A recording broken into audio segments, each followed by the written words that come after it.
சுருக்கெழுத்து தமிழ் இளநிலை முதல் தாள். நிமிடத்திற்கு 70 வார்த்தைகள். Be ready for trial dictation for 2 minutes, 15 seconds, 10 seconds, 5 seconds. Begin.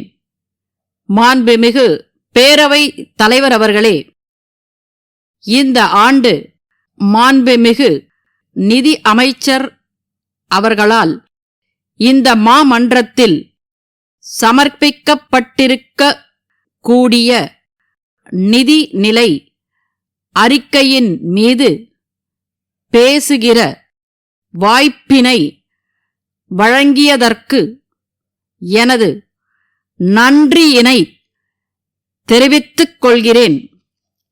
இந்த நிதிநிலை அறிக்கை தடைகளை கடந்து வளர்ச்சியை நோக்கிச் செல்லும் நிதிநிலை அறிக்கை.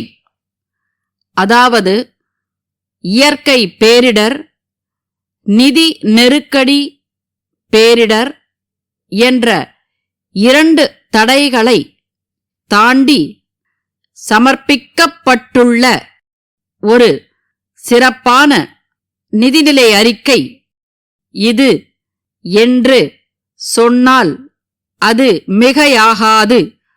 ஆதரவற்றோர், தனித்து வாழும் முதியோர், ஒற்றை பெற்றோர் குடும்பங்கள், பெற்றோரை இழந்த குழந்தைகள், மனநலம் குன்றியவர்கள், மாற்றுத்திறனாளிகள், சிறப்பு குறைபாடு உடைய குழந்தைகள் உள்ள குடும்பங்கள் போன்ற சமூகத்தின் விளிம்பு நிலை மக்களை கண்டறிந்து அவர்களுக்கு தேவையான அடிப்படை வசதிகள் மட்டுமின்றி கல்வி, வேலை வாய்ப்பு, திறன் மேம்பாடு, வீடுகள் போன்ற உதவிகளை அளிக்கக்கூடிய தாயுமானவர் திட்டம் இந்த நிதிநிலை அறிக்கையில் இடம்பெற்றுள்ளது மிகுந்த மகிழ்ச்சியை அளிக்கிறது.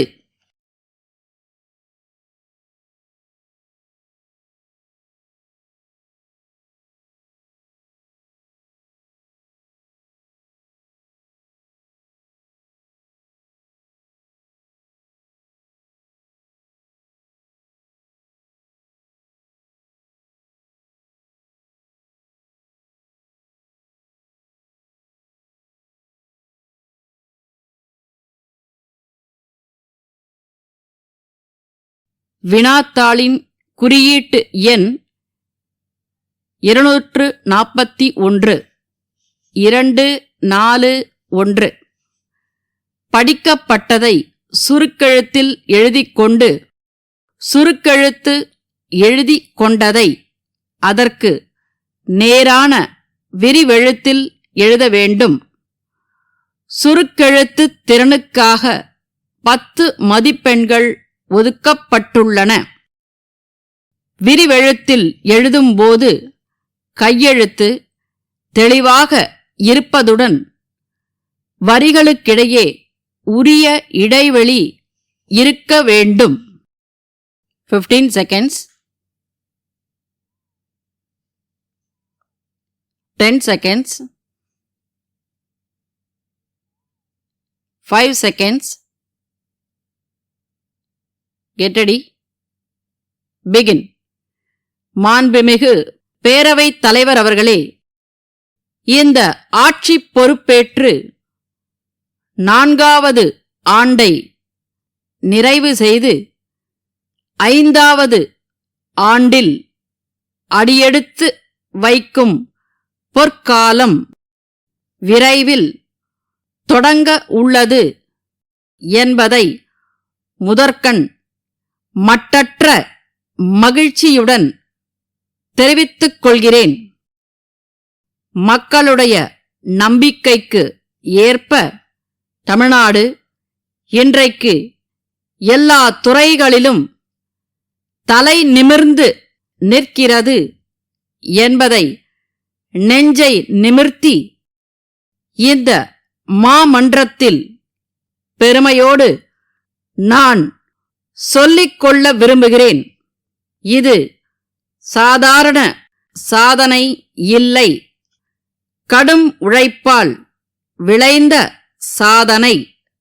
இதுவரை தமிழ்நாடு பார்க்காத சாதனை. இன்னும் சொல்ல வேண்டுமென்றால் இந்தியாவிலேயே எந்த மாநிலமும் செய்யாத சாதனை. பொருளாதார வளர்ச்சியில் முதன்மை மாநிலம் என்ற தகுதியை தமிழ்நாடு பெற்று இருக்கிறது.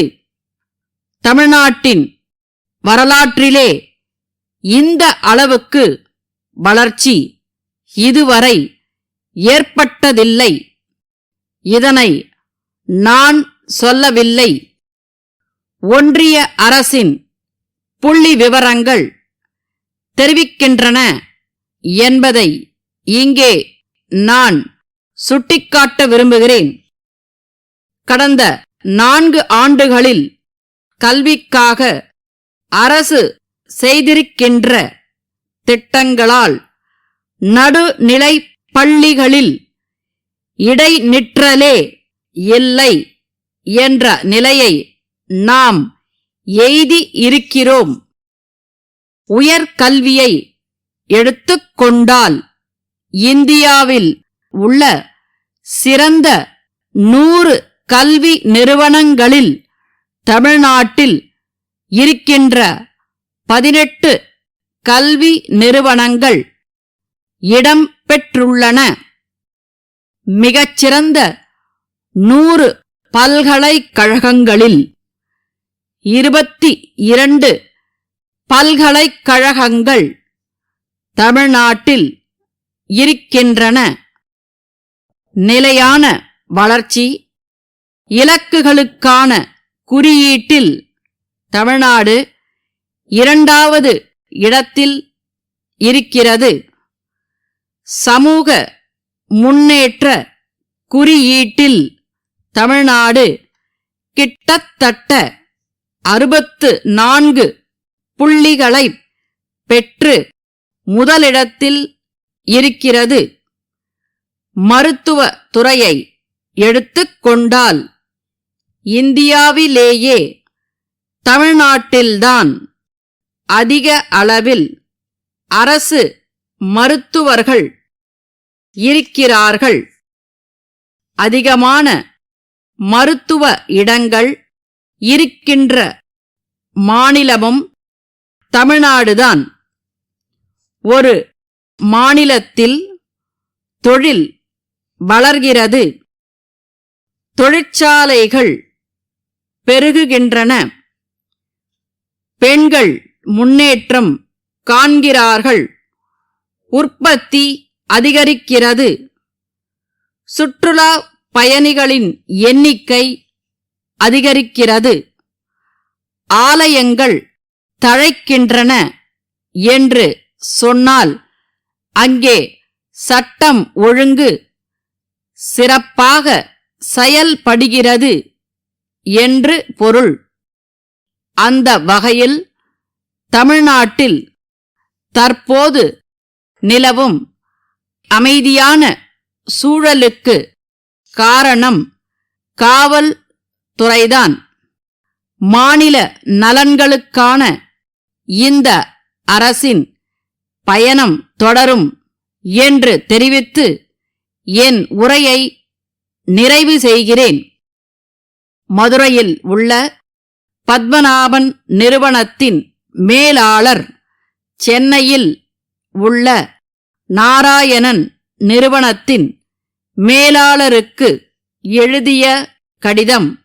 அன்புடையீர், தாங்கள் அனுப்பிய நோட்டுப் புத்தகங்கள் மற்றும் எழுது பொருட்கள் மிக நல்ல முறையில் கிடைக்கப் பெற்றன என்பதை மகிழ்ச்சியுடன் தெரிவித்துக் கொள்கிறேன்.